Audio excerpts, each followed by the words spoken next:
Please be aware of explicit content in this video, and this video is solely for entertainment purposes. Commentary is opinion only, and please don't forget to like and subscribe. Hey everyone, welcome to my channel, and I know everybody has been anticipated the next read of the Trippy Book Club, and I am here to tell you that it is going to be Melissa G. Moore's Shattered Silence, the untold story of a serial killer's daughter. We are going to start reading this today, guys. I'm going to get through a few chapters, and then every week I will add a few chapters. I'm gonna push for twice a week to add some new content for you guys so we can get through this book fairly quickly. This one is a little bit longer and the words are a lot bit smaller than Gypsy Rose's, but a lot of people were requesting this book, seeing as Melissa G. Moore was actually the person that catapulted Gypsy Rose Blanchard into a celebrity status and no longer being known as a daughter that killed her mother.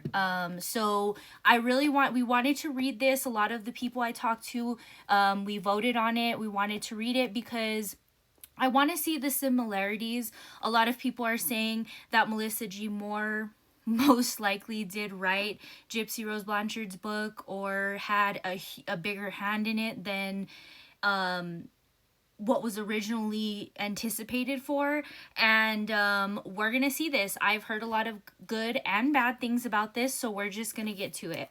So again, she does write this book with M. Bridget Cook. She has somebody on it, just like Gypsy Rose Blanchard's book. So this is my story. The events described are based upon my recollections and are true. I've changed the names of many individuals to protect their privacy. And just an FYI, this book did get published back in 2009, and this is a lot already like what we heard the beginning of Gypsy Rose's book, where she says that it is the best of her memory. Okay, so crazy. This is also really crazy to me that she would put her children's names in this book, considering, you know, that she changed her name to not be associated with her father so she can live a more secluded life. But then I digress. This book is dedicated with deepest love and affection to my husband Samuel Moore and our children Aspen and Jake. Your love has helped me choose a better way of living. Okay, now this book does have 41 chapters, including an epilogue called Blossoming Branches. And I've looked through this. The chapters aren't too long, but we're going to try to get through at least 3 of them today. You may see a little bit of a breakup in the videos, but just bear with me. I have to leave and go pick up my kids, so whatever. So I'm going to start by reading the preface. I am no stranger to terrifying dark nights. I know what lingering despair and isolation can do to a human soul. My story, however, is not about darkness, but about discovering my light and divinity in the midst of utter darkness. Of realizing that despite the horrors of my childhood and the circumstances thrust upon me, I had choices.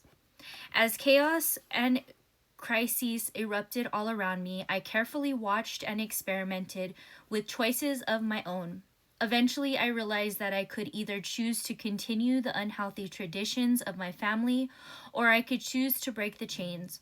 One step at a time, one choice at a time, I consciously began to create something new, something healthier. Despite this shift, however, hidden deep inside where no one could see, where I wouldn't let anyone see, a sinister black hole lurked. It refused to be filled no matter what I did. Food didn't fill it, material goods couldn't touch it, relationships and religion sometimes shifted my focus, but eventually that raw, nagging darkness would intrude unbearably into everyday life. Like black holes in space that suck energy from the surrounding universe, my life was being robbed of joy and passion from within my own self. Then, quite suddenly, before I could prepare myself, before I was ready, I even wanted to be, my 7-year-old daughter Aspen ignored the nails, locks, and bitterness of my secrecy. She asked an innocent question, expecting an honest answer. Mommy, where is your daddy? My daughter asked, her eyes full of open curiosity. Everybody has a daddy. You have to have a daddy, too, don't you? Aspen's questioning brought me literally to my knees. This was the child I reassured every night that no such thing as monsters. How was I supposed to tell her that some monsters were real? How was I supposed to tell her about her grandfather? Your grandfather is a serial murderer. He is locked away in prison for the rest of his life because of the atrocities he has committed. Being honest with Aspen would mean facing what the world considered a demon. It would also mean that I would have to face the demons within my own self.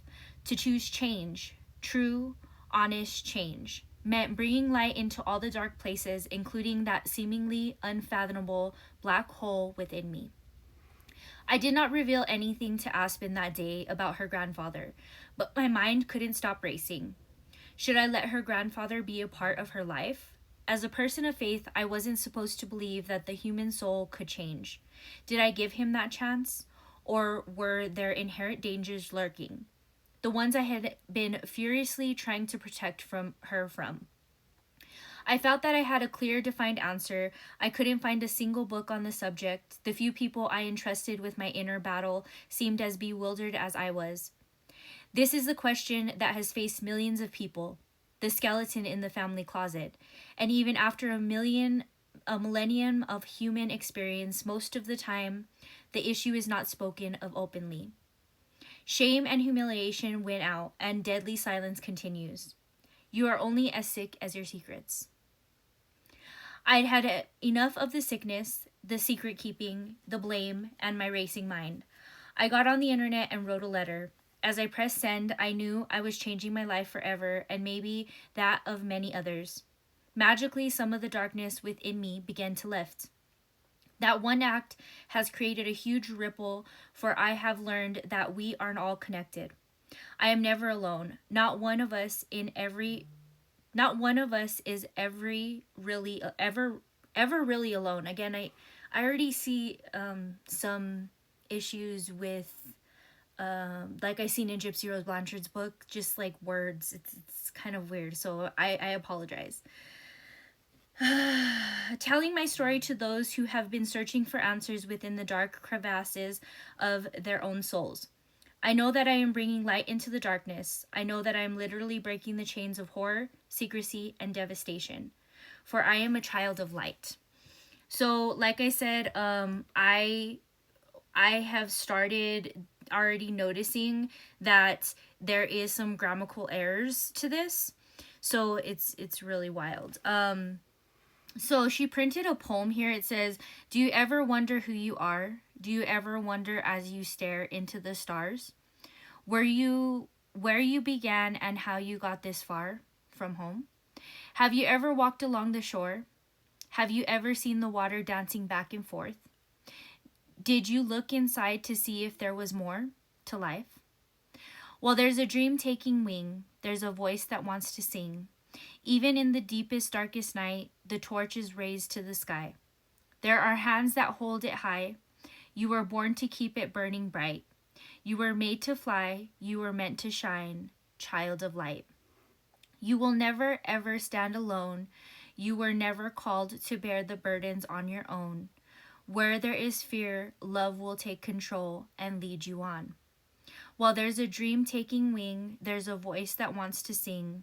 Even in the deepest, darkest night, the torch raised to the sky. There are hands that hold it high. You were born to keep it burning bright. You were made to fly. You were meant to shine, child of light."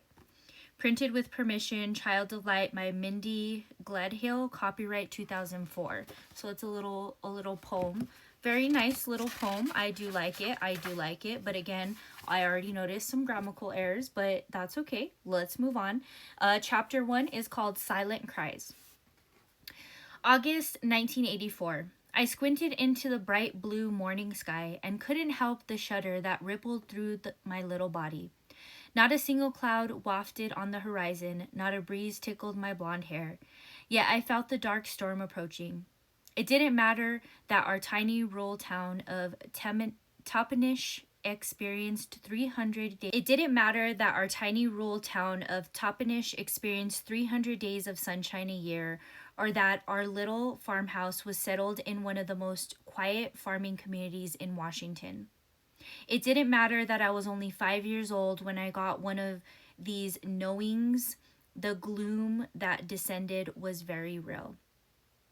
Still, I tried to shrug it off. It was a lovely day and it had a secret. It was a beautiful secret that kept me tingling inside from morning until I finally fell asleep at night. I could barely contain my joy. I peered around the corner of the dusty white farmhouse, looking out carefully across the yard and out past the long alfalfa fields, out toward the huge peach tree at the back of our property for any sign of life. Other than my baby sister and my little brother playing quietly with Tonka trucks around the side of the house, everything outside was still. When I concentrated really hard, I could hear the faint and buzzy rustling of my mother. She was occupied inside the house usually, this time doing laundry. For once, I wasn't sad that she wouldn't come play with me, swing me around in the grass, or sing Ring Around the Rosie, as I had seen other mothers do. Dad was away trucking produce. It kept him away from the home for days at a time. I was free to do what I wanted. It was a delicious feeling. One more look to be sure, then I quietly lifted the cellar door and slipped down into the dark, musty room. I breathed in the air as if it were filled with the scent of luscious flowers. This was my house, my sanctuary. My 5-year-old hazel eyes swept the room. In my mind, I kept it as immaculately clean as my mother kept our house. There was a little table and chairs I would set for my imaginary guests or for my brothers and sisters when I invited them for a tea party. Not today, though. My mind was on other things and my heart was singing. In the corner, there was movement, and my mouth turned up in unauditable pride. My babies! I ran to the corner and lifted the blanket on the crate. There was a stray farm cat and 4 of the tiniest, most fragile, beautiful creatures I had ever had the pleasure of knowing this intimately. Soft, furry, and white, with tiny mews and sweet blue eyes, they had my heart wrapped around their delicate paws. They were old enough to recognize me now, and the kittens tumbled over each other to play and cuddle in my warm embrace. I scooped my favorite one up in my arms, and he began to lick me. I laughed out loud. How I loved them. How I loved all of them. I took the first little guy and put him in one of my front pockets of my dress, then scooped out another and put him in the other pocket. The last 2 I had protectively in my arms, singing lullabies to them. Suddenly I gasped and then giggled as the first one in my pocket used my dress as a ladder to crawl up almost to my shoulder. "No, kitty," I scolded, putting him back into my pocket. "You get to stay there. We're going for a trip." I glanced over at the stray mother cat almost for permission, and she looked at me lazily with only one eye open. She meowed just once, and then put her head down and closed her eyes. She knew she could trust me because they were my babies, after all. Walking over to the opening, I slowly peeked up, head up, and out of the cellar door. No one was about. Quickly, I made my way up to the stairs and into the yard, heading towards the other side of our old, rundown barn. Before I could get there, my little rambunctious kitten jumped out of my pocket and into the dusty path. I scooped him up yet again. "Where do you think we're going?" I giggled, looking into his surprised face. He then closed his eyes and nuzzled his soft fur against my face, purring with a tiny little roar in his throat. For that one small moment, I thought I was in heaven. I let him nuzzle me until he got bored and wanted down. I plopped on the ground beside him and let my kittens crawl all over my legs and in the grass beside me. Discovering the breeze, the moving blades of grass, and the fascinating grasshoppers, the kittens were so fun to watch. I forgot where I was. Innocent enough, right? "Here, kitty, kitty, kitty," a voice whined in a high-pitched, sarcastic tone. My body froze. It was him. I didn't dare turn around. I didn't want to move a muscle. I had heard that high-pitched tone before, and I knew, all too well, what it meant. My eyes moved wildly from side to side, frantically searching for a place to run and hide with my kitties. The barn was so dilapidated that there were only certain areas we were allowed to go in for the fear it would cave in on us. He would find us there anyway, the alfalfa field. Not high enough. Neighbors were much too far away, and he'd be mad if I went there. Maybe if I ran around the barn and I could lose him. Then I could run far away and hide my babies where he'd never find them. A small spurt of hope flared in my heart as I scooped them up and prepared to get onto my feet. Then I heard his footsteps much too close, and knew it was too late. He was right behind me. "Come here, kitty," said the voice, now laughing. "I won't hurt you, I promise." At that moment, I wanted desperately to believe that promise, but I had heard it before. It was not a real promise, it was a lie. It was a lie every single time. Who is this? "No, please," I begged. I turned to look up at my father, ignoring the tears streaming down my face onto the dress, now covered in downy cat fur. I was trying to keep all four squirming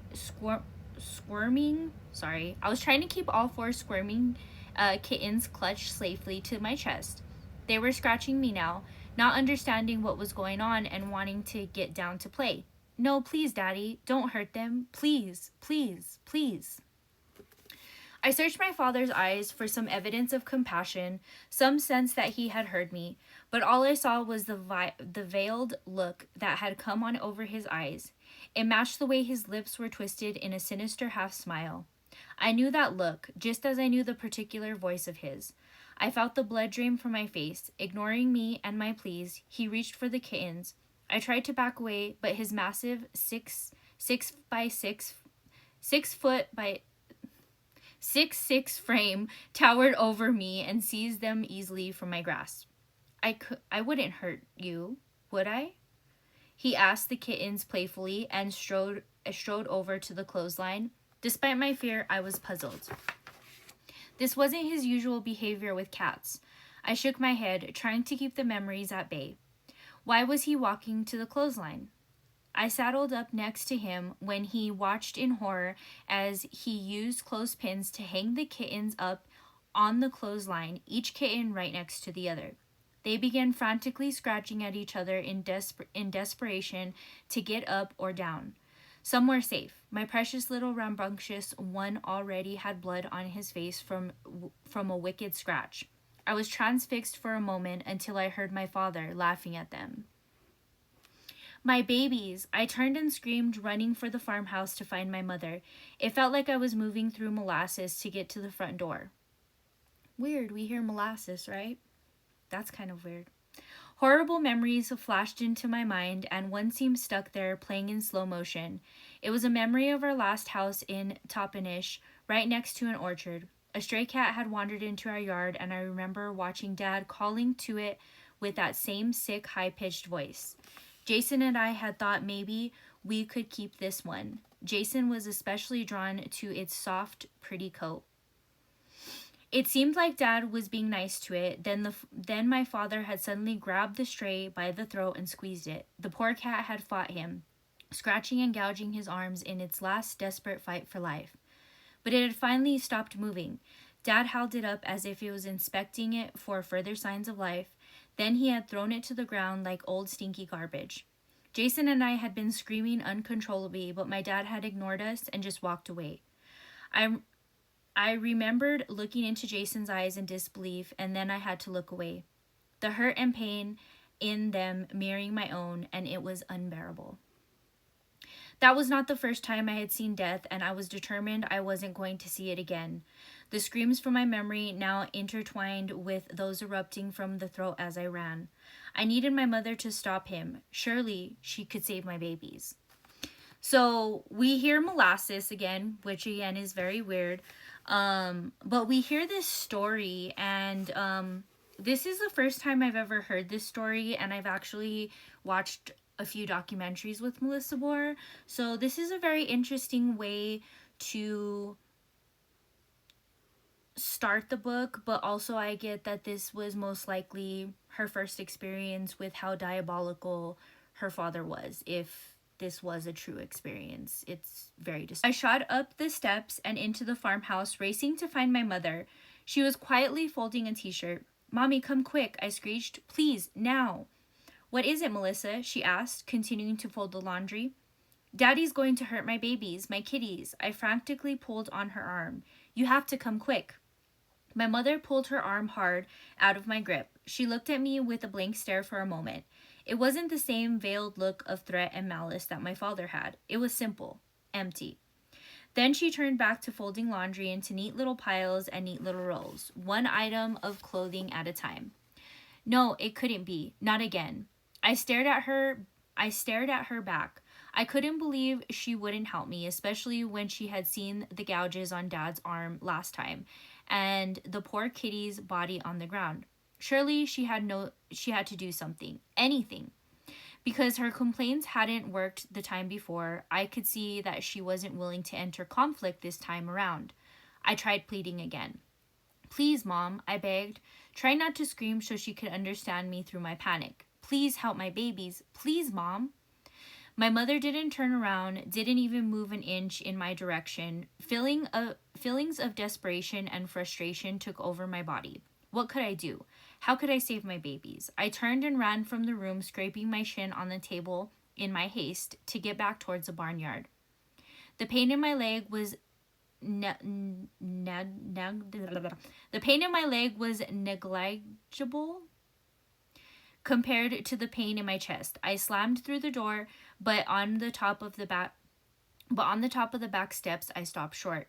Dad wasn't in the yard. Where was he? I couldn't see any struggling kittens dangling from the clothesline. My heart began to hope beyond hope. That's when I saw them, 4 tiny, helpless mounds upon the ground. They were not moving. I stared just for a moment and then looked away. My heart crushed and crumpled like my baby's tiny body. I felt just as small. I was not important, and I was not powerful. My voice was silent. It wasn't heard. What I wanted, what I felt, didn't matter to anyone. I took a breath and went over to the side of the house. Carrie and Jason were there, still playing with their trucks and action figures in the dirt as if nothing had happened. Jason kept his eyes downcast, making puttering and roaring noises with his trucks. Carrie was toddling around beside him. She looked at me for a moment, her small eyes Carrie was toddling around beside her. She looked at me for a moment, her small eyes unsure in the babyish frame of her face. My tear-stained and puffy cheeks distressed her. Carrie lost her balance and plopped on her diapered bottom. I was really relieved when we broke eye contact and I wiped my face. Quickly, I kneeled down beside her in the dirt and began to play an imaginary game with her. As we got more and more into the story, it felt more real to me than what had just happened. It had to be. My characters had great adventures. They came to each other's rescue and had happy endings whenever I wanted them to. So that's the end of chapter 1. Now, this is a very good... I do already see similarities, not only with the grammatical errors that are taking place right now, but I do see some similarities as far as the storytelling. Like, we get really deep into a story, and the fact that that's like the first chapter, again, that first chapter was called Silent Cries. It kind of sets the tone for a book to kind of put your pity within Melissa Moore's corner. Because, you know, as a small child, and we know with serial killers, they do inflict that kind of pain on smaller animals or people. So it makes sense that her dad may have did this. From things that I have seen, it doesn't seem too much that he had actually exposed them to this, but he was violent. I have watched a few documentaries, and I to my understanding, not to say that this is absolutely 100% fact, but to my understanding, Melissa Moore didn't really see her dad much, and he wasn't really around much. So I'm assuming that every time he is around, she is going to tell similar stories to this. Now, I don't know. I haven't read this book. Again, I've watched very little of interviews from her, so I'm very unbiased, other than the fact that we are looking also at similarities to this book to Gypsy Rose's book, because again, since she was a ghostwriter, I do believe that a lot of the stories that were put into that book that we do know are not factual were concocted by Melissa G. Moore. Again, that's my opinion. It's not 100% fact, but we can already see the these stories that are being concocted, utilizing her father being an abusive figure and her being a little girl. So then we're triggering the innocence. So we'll go from there. The second chapter, we're on the second chapter already. It's called Teetering on the Edge. Cold pre-dawn light began to fill the little room I shared with Carrie. The sound of tires on the gravel lane woke me up from a nightmare. Before I cried aloud again, I swallowed hard and pushed the tender feelings and memories away where they belonged, deep down inside where no one could touch them, not even me. Angrily, I ignored the small tear that had escaped my lashes. I turned over on my side, willing myself to go back to sleep. Have a good dream and escape the loneliness I felt. The bed creaked loudly, even though Dad had already gone to work. It wouldn't do to wake Mom. If I woke up Carrie, I would really be in trouble. For the millionth time, I missed the loft bed my grandfather had made just for me at our old house. To me, it had been beautiful and unique, built right into the wall. I had loved it. But building it into the wall had also meant we couldn't take it with us when we moved, and I felt like I had left a part of me there.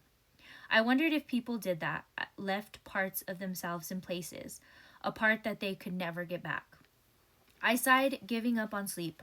Cringing at every squeak, I snuck out of the bed and opened the window, peering down the road and across the lane. My hope for another day away from home with Samantha was dashed. Her parents' car was gone, and I remembered she had said they were going on a trip.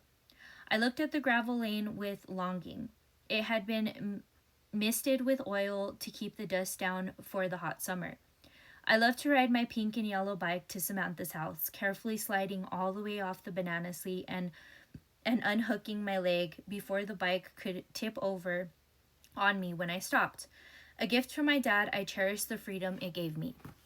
So already we see in this chapter that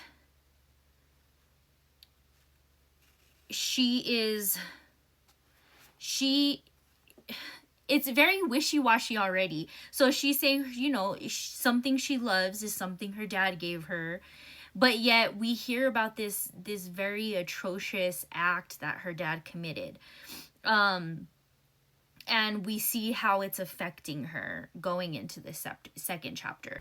Just the afternoon before, I had ridden to Samantha's house. My friend and I were only 5 years old, but we loved to pretend we were fashion-able teens. We played for a while inside with her mom, and I sat transfixed while she painted my toenails. I didn't have any nail polish at home, and my mother certainly didn't paint her toenails. I stared in fascination as the bright pink color went on each toe, making me feel different with every stroke. I wasn't sure if it was smelly, slick paint or the way her mother smiled encouragingly and joined us in our chatter. When our toes were dry, we grabbed our precious Cabbage Patch dolls and went out to play in the field for hours. I turned away from the window now, disappointed by Samantha's absence. The sun had begun to rise over the hills, dramatically warming the air already. It was going to be another beautiful, cloudless day. As I approached our bed, I noticed the golden light sweeping over Carrie. One arm was down and the other one was up near her hair, soft and tousled about her face. I always loved to watch her sleep. She seemed so fragile and tender, and I watched over her like a mother bear. Sister bear, I scolded myself. In my heart, I clutched dis- desperately for the assurance that Daddy adored her, so it was safe to love this little girl with my whole heart. Mom had named Carrie after Little House on the Prairie, and she indeed looked like the beautiful little girl running in the fields after her brother and sister, her curls bouncing. Dad said she was called Carrie because she liked to be carried. Every time he was home, she would lift her arms up to him and he would carry her around for hours on his wide shoulders.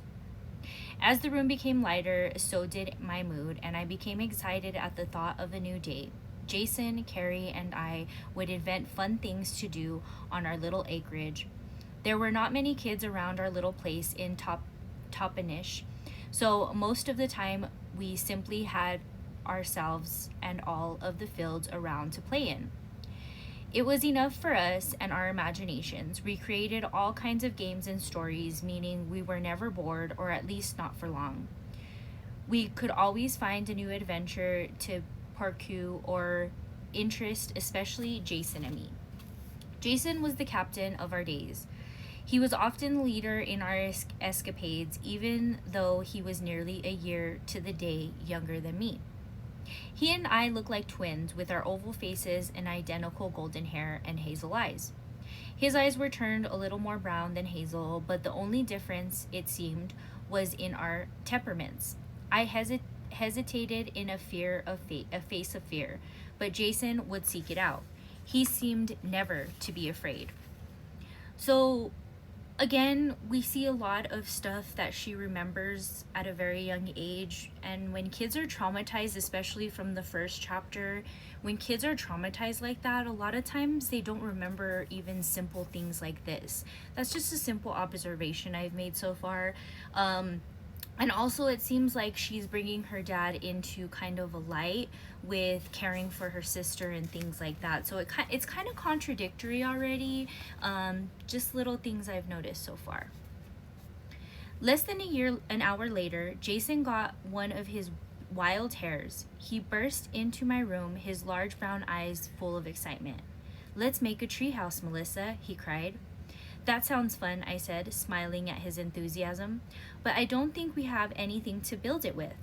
After all, we had only one tree, our peach tree, perched in solitary stance at the very back of our long, narrow acreage, was gloriously large and delightful to climb, but there certainly were no extra branches or wood to build with. "Maybe Mommy will let us pull stuff off of the barn," Jason said, wishful.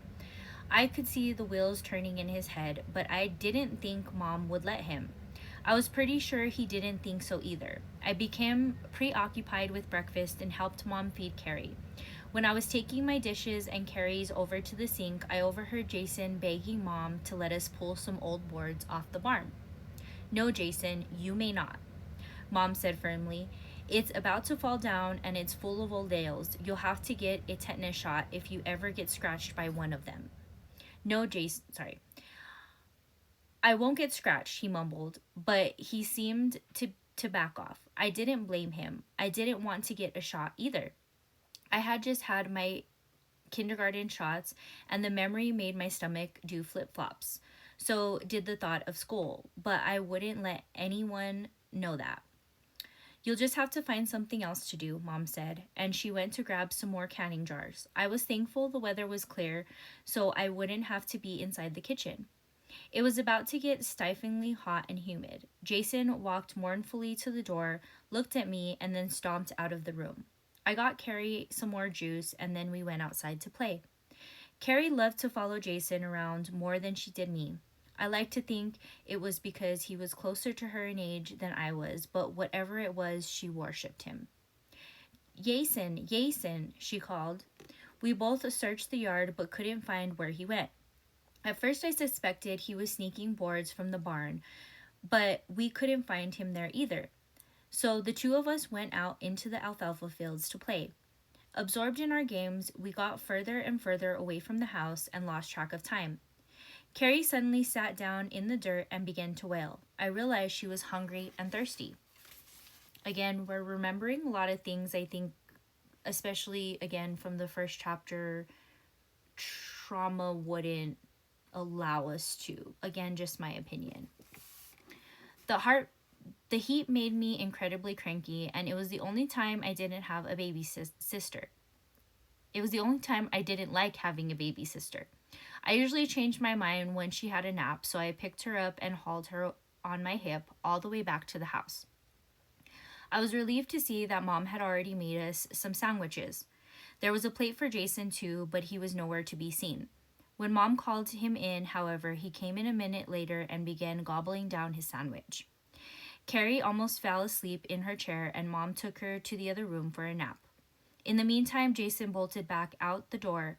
I finished drinking my milk and followed after him, the door banging shut behind me in the haste. I stopped and bit my lip, listened for a moment. I was relieved not to hear any cries. I jumped off the porch and into the lawn, looking around. Where was he? Then I noticed movement way back toward the end of the field. Jason had run all the way down there. It seemed strange to move that quickly when it was so hot. Curious, I started walking slowly in the direction only because there would be cool shade under the tree. Jason had scaled the tree now, and I could see that there was something in it. I had forgotten all about the excitement to build a tree house. There was definitely something really big up on the branches. I thought about the barn, thinking he was going to be in big trouble. Then I realized it couldn't be wood. It was oddly shaped. What in the world could it be? I moved closer, then broke out into a curious run. I couldn't believe what I was seeing. Jason had hauled a heavy old horse trough from the fields and all the way up into the tree. Melissa, he called to me laughing. Look what I did. The large steel trough was wedged between two big branches in the tree. It was almost as high as we ever dared climb. I couldn't fathom how he had done it. I stopped and stared with my mouth wide open. Will you go for a sleeping bag for me? He asked. For what? I asked, curious. I want to sleep out here tonight, Jason declared, all excited. Then his face fell. I'm sorry, there's not enough room for both of us. That's okay, I said, giggling. We'd get squished. He looked at me and laughed, relieved I wasn't angry with him. I'll go get you a sleeping bag, I told him. I trudged all the way back to the yard into the house. We had just been camping with family and had brought our three-wheelers in the fiberglass trailer that Grandpa Roy had made us. On my dad's side, it was said that the Jasperson family knew how to work and they knew how to play. The sleeping bags had all been washed and folded and put away, so I rummaged around until I got the perfect one for Jason's outdoor adventure. It came undone as I was dragging it through the house, and it got stuck in a couple of doors. Mom was so busy canning, she didn't notice what I was doing, or I'm certain she would have stopped me. Taking the cumbersome bag from the last doorway and out onto the porch, I dragged it down the steps and began pulling it across the yard. It felt heavy, but I wasn't about to give in, especially after the feat my little brother had accomplished, getting that thing all the way up there. I would have needed a crane to do it. I surely didn't want him calling me wimpy.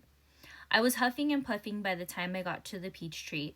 I didn't have any more strength to get the bag up into the tree. I plopped down, grateful for the shade, and wiped my moist brow. Jason stared down at me ruefully from his little home in a tree and then sighed and climbed down to get the sleeping bag. He dragged the bag up into the branches and into his trough. I had admitted it looked really cool. I wanted to get in too, even if it meant we'd be squished. I was still catching my breath when it happened. I heard a scraping sound and saw that when Jason had jumped into the sleeping bag inside the trough, it slipped forward with enough weight to move the trough off balance. I didn't have time to panic because it all happened so fast, but as I backed out of the way, I felt like I was watching apples falling.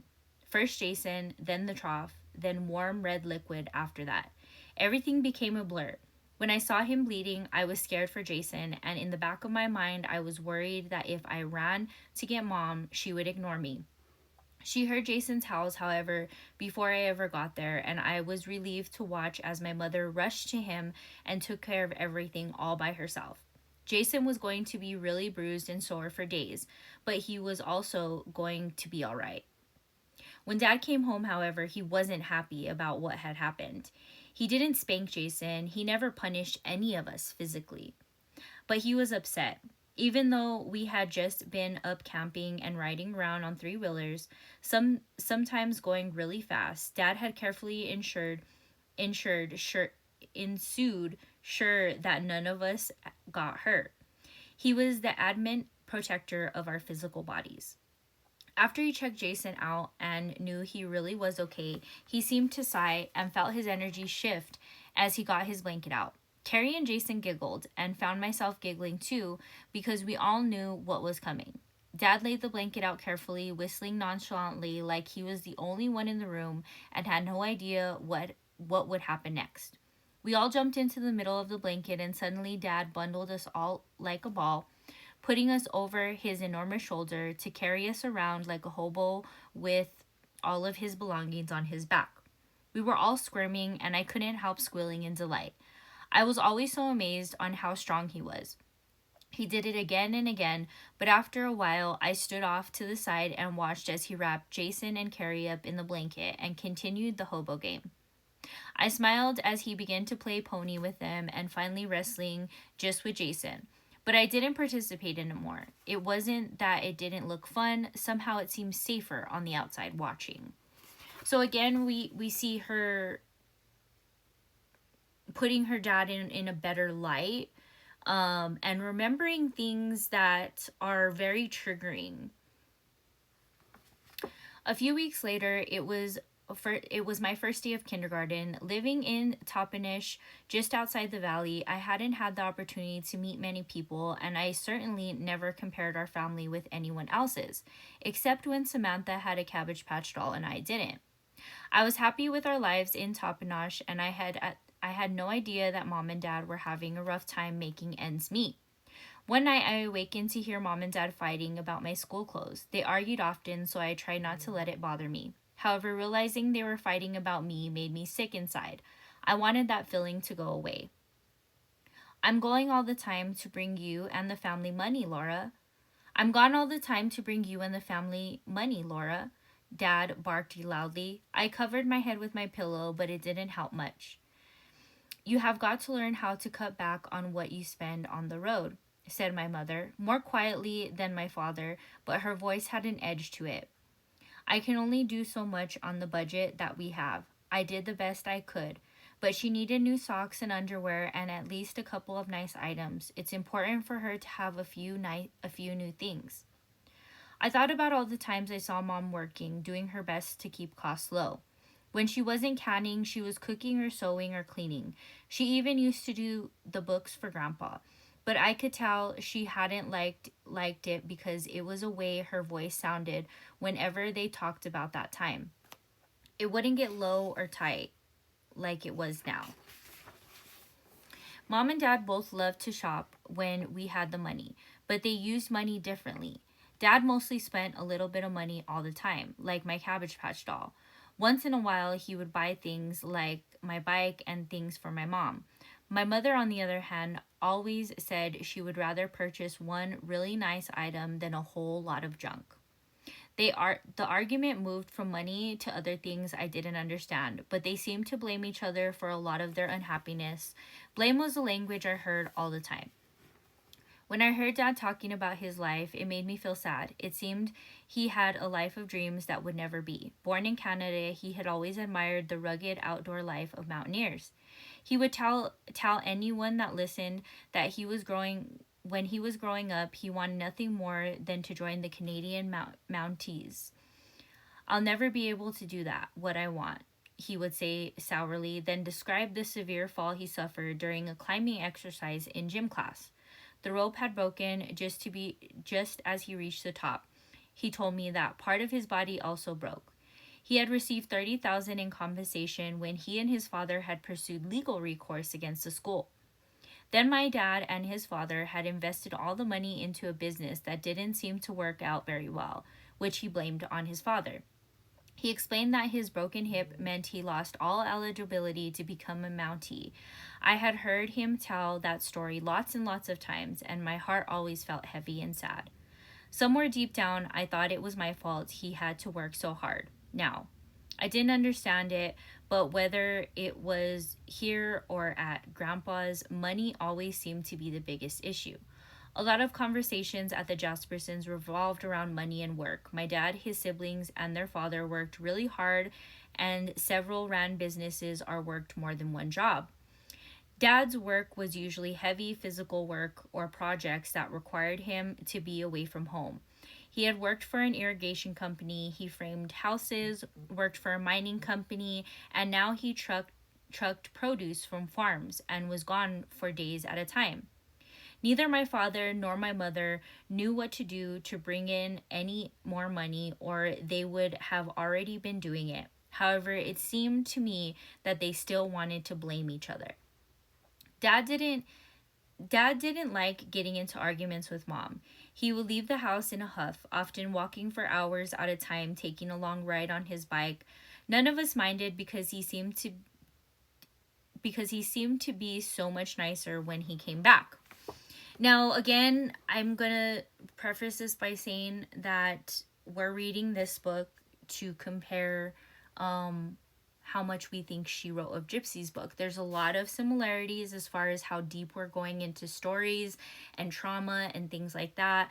But also, I want to remind y'all that there was a lot of grammatical errors in Gypsy's book, and I'm seeing a lot of them in this book too. And considering from what I've read that it took her quite some time to write this book, it's very astounding to me that I'm seeing so many already in the second chapter. So, in the dark, as I listened to them fighting now, I wondered if we would have to move again. My heart felt heavy at the thought. We lived in 4 places since I was a baby. First in a trailer court outside of Toppenosh that I don't remember. When we moved to Canada, when I was only about 2 and Jason was still a baby, we lived there for 2 years and Carrie was born there. Dad loved working in the mines, but his lifestyle caused some difficulties between him and my mom. Then something happened at his work that got him in trouble. His family asked us to come home since Grandma Gladys was extremely ill and everyone knew she was dying. We moved back to Washington and rented a home from my mother's aunts.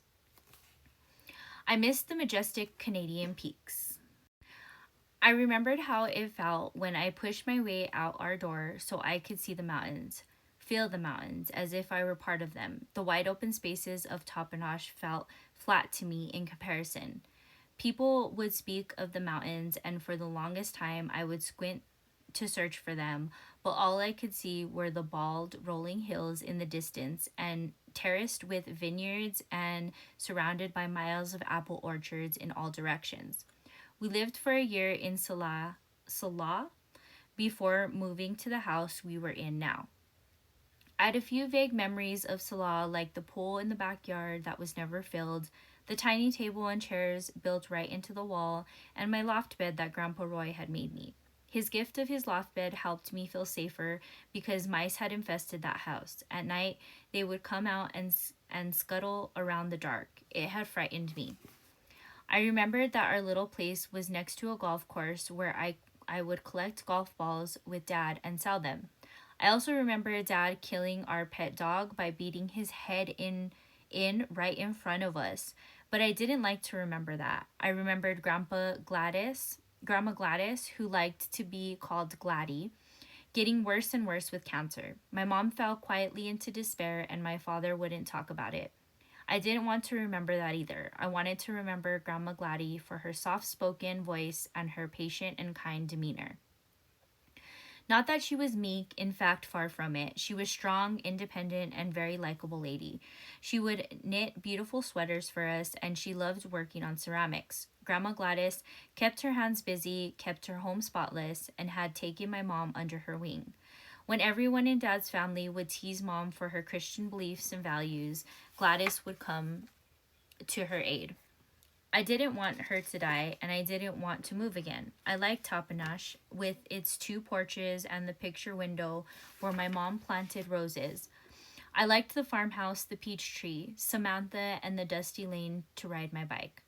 I fell into sleep troubled with nightmares about attending school in Carrie's clothes, while all the kids laughed at me. Then I was whisked away to a house, but it was on top of another house, and I climbed and climbed until I had climbed to the top of the very tall rope and began to fall. I woke up screaming in terror. So again, I don't know, this just feels super young at the age of 5 and even before that to remember all of these traumatic events, including we bring another animal into the picture of saying that your dad did this to an animal again. I don't know, it's just it's still just very hard to believe that a traumatized brain would remember a lot of what's going on right now. The next day, my parents had seemed to resolve their differences, and the day was fairly new. I was relieved, though it didn't work in my favor. Since kindergarten had started, my bedtime suddenly was strictly enforced by both of them. The problem was Dolly Parton was playing on the television. I got very upset and started to whine because Dolly was my absolute most favorite singer in the whole wide world. I felt like I would die if she was on TV and I couldn't see her. Go to bed, Melissa, growled my father from his position in front of the TV. It's way past your bedtime, and I'm not going to ask you again. I ran to my room, my heart broken. I wanted to be Dolly Parton, with her beautiful blonde hair and her dazzling smile. She was always so happy. All that summer, I had walked around the house and yard with a tape player singing with her to Coat of Many Colors. I had even brought the album with my own birthday money and had every song memorized. Inspired by Dolly, I spent hours in the bathtub singing about Suave shampoo and conditioner and believing that someday I would become a famous singer. So we see right now the first evidence that she has aspirations of being on TV and being famous. Similar to Gypsy Rose. When my parents ignored my tantrum, I realized it wasn't going to work.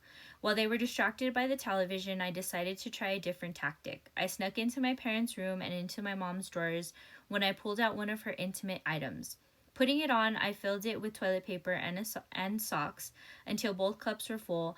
I looked in the mirror and felt like Dolly. It was a big risk, but I snuck out to where they were watching television. Unsure if I was in for a great laugh or loads of trouble, I strutted out in front of them and began to sing. At the look on my parents' faces, I knew all was well. Even my mom was laughing so hard she nearly crying. She was nearly crying. Come here, they said, still laughing. They patted the spaces between them. Mom and Dad all to myself. I was on top of the world. So that's the end of chapter 2. I am going to read chapter 3 as well, just so we can get through some chapters. So I'm going to read chapter 3. Chapter 3 is called Secret Recipes. Grandma Gladdy passed away from her cancer, and life seemed to swirl in chaos for a while. For several gloomy days after the funeral, we spent quite a bit of time helping Grandpa Roy get through his grief and learn to handle household tasks. Grandpa decided to attend a grief support group, which everyone thought would be good for him. They were not too pleased when, within a few weeks of attending, Grandpa announced he had fallen in love with a woman named Lucy, and that she was his new girlfriend. He brought her over a lot and seemed really nice. I liked her, but I was oblivious to the strained energy of the grown-ups. On a sunny day a few weeks after the funeral, the family was gathered at Grandpa Roy's place.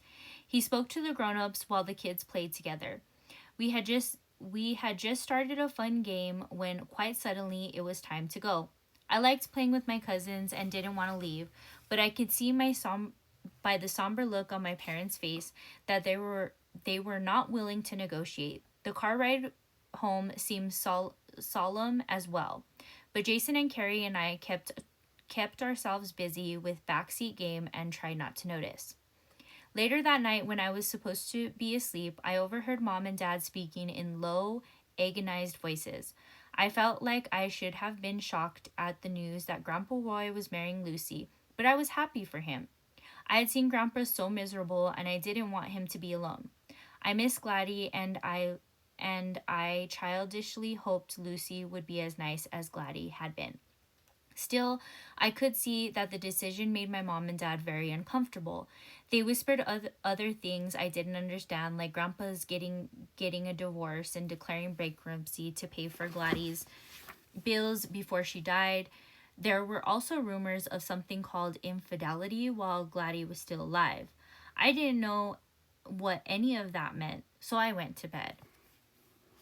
As mom and dad struggled with Grandpa's decision, we spent more time at our house. My father had always had difficulties getting along with his dad, and he just seemed to breathe easier at home. They had very different relationship in which they had to try to outdo each other. Usually Grandpa would end up the winner. He seemed to revel in teasing my dad. He seemed to revel in teasing my dad. He would tell everyone he would listen how slow my dad was, always lagging behind everyone else. From what I saw, my father was a jogger, a biker, and an avid golfer. He seemed faster and stronger than most men his age. Grandpa had called him Sloth when he was younger, and then Igor. I didn't understand either of those names, just the look of my dad's face when he was the butt of Grandpa's jokes. I didn't like to see him hurt, so I felt better about staying home. Still, I missed my cousins and wonder when we would spend time with them again.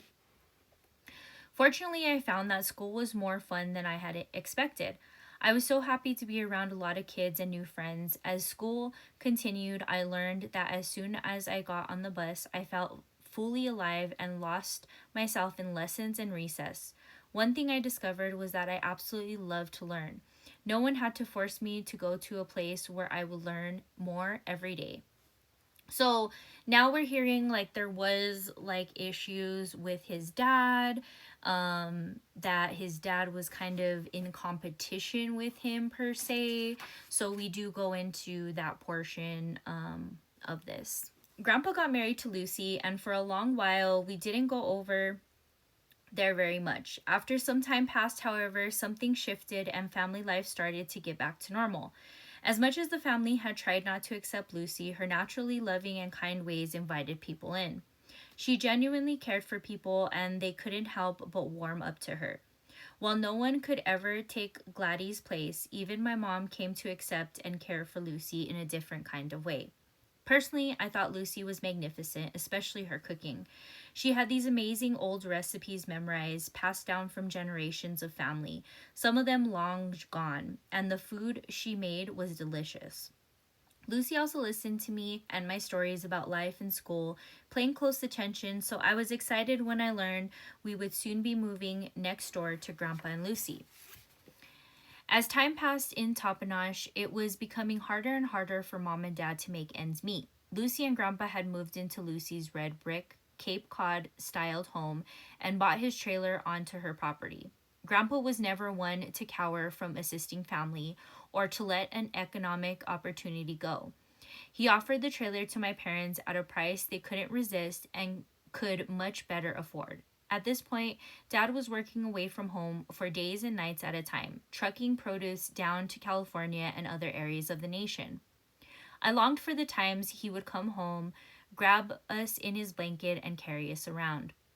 The longer we lived next to Grandpa, the longer Dad's times away from us seemed. Still, Jason, Carrie, and I in paradise. Lucy's home and our new trailer sat on miles of orchard-covered hills in Yakima Valley, nestled in the beautiful Natchez Mountains. We played for hours in the exquisitely set rows upon rows of decked-out blossoms or red bejeweled apple trees. Spring, summer, or fall, the scents were heavenly, and each season brought new delights. We wouldn't come inside until the golden light upon the mountains reminded us to go home and eat. If we weren't already full on the red, delicious apples growing ripe in the sun. Next door, Lucy's house often smelled of homemade cinnamon rolls. In the afternoons, I would sometimes make an impromptu visit to see the progress of the cinnamon dough, waiting for it to become scintillatingly edible. Between her housekeeping and cooking skills, Lucy was a domestic queen. Her natural ability to entertain made her an easy person to spend time with. I came to realize that part of her relaxed demeanor had to do with the glass of wine she would sip on most afternoons. But it seemed to go with her laid back style. She also spoiled me, seeming to know what many young girls find glamorous: designer makeup, shopping, and gossip magazines.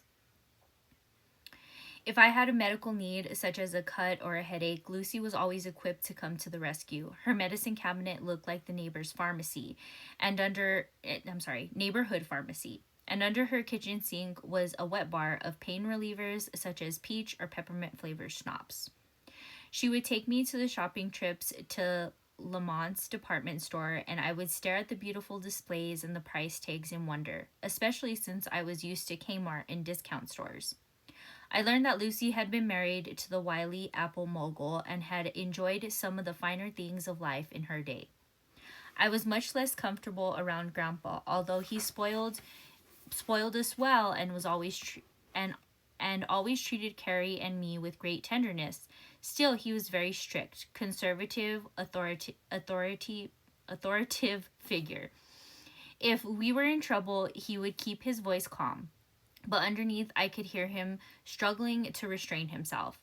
I always felt that as children we should fear him, though he always called it respecting him.